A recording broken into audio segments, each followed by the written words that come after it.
watch one of those History Channel shows where they try to explain some strange phenomenon scientifically?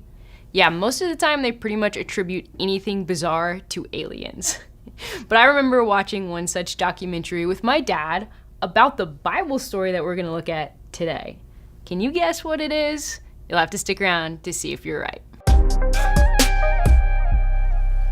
Well, what's up, Bible nerds? We are in this series where we are re-examining some well-known Bible stories and seeing how they can lead us to Jesus and invite us to become more like him.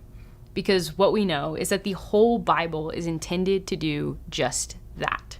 And as we make our way through the stories of the Bible, we discover truth about who God is and who we are on every page and in every passage.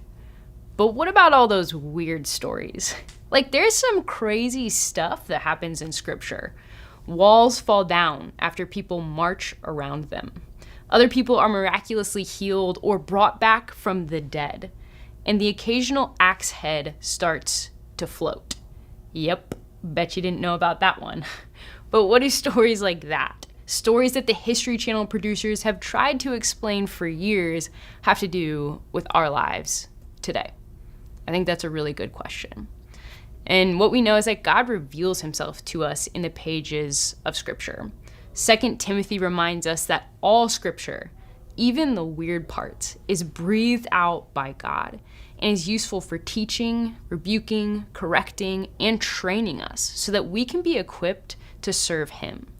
And the fact that the Bible is God-breathed means that there are things that we can learn about who he is and what he is like on every page and in every passage, including the story that we are going to look at today.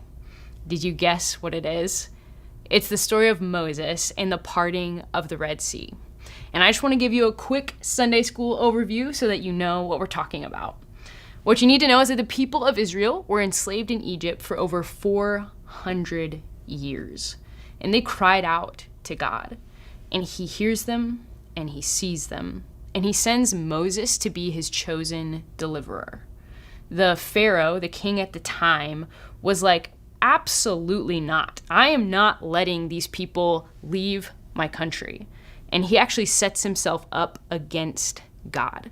So 10 plagues hit the nation of Egypt.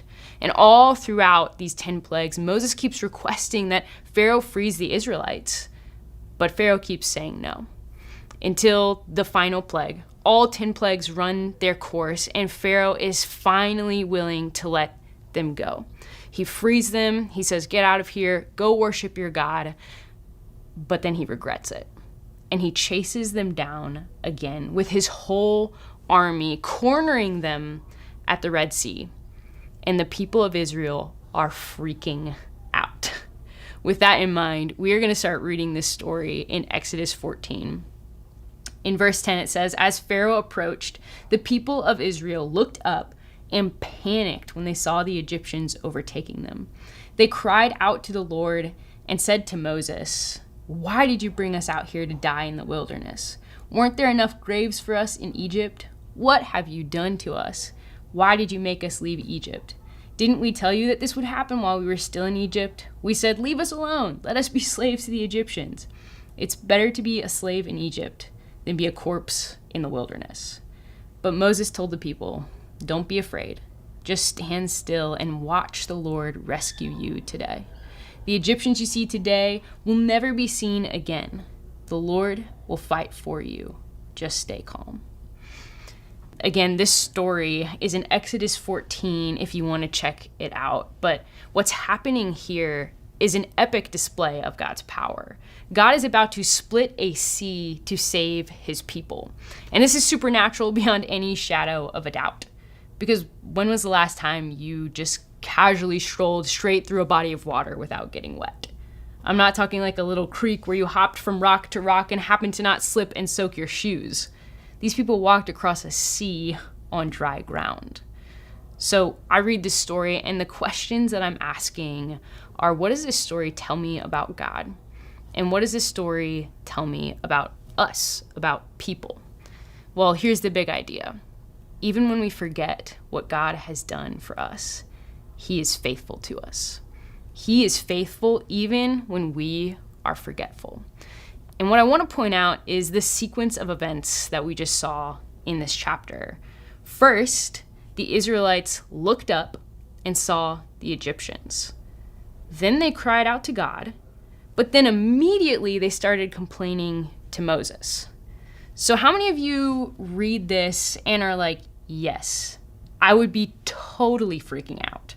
An army is coming after me, and I've seen how brutal the Egyptians can be, and like, there's an ocean behind me. There's no way I can swim away fast enough. But how many of you are like, dude, how could they be that dumb? God literally just brought 10 plagues on these guys, plagues of epic proportions, like complete darkness and hail from heaven. Clearly, God can take care of this.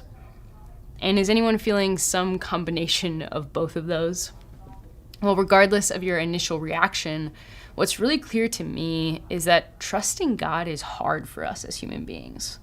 If it was hard for people who had just been supernaturally liberated from 400 years of slavery, it's pretty reasonable to expect that it might be hard for us now.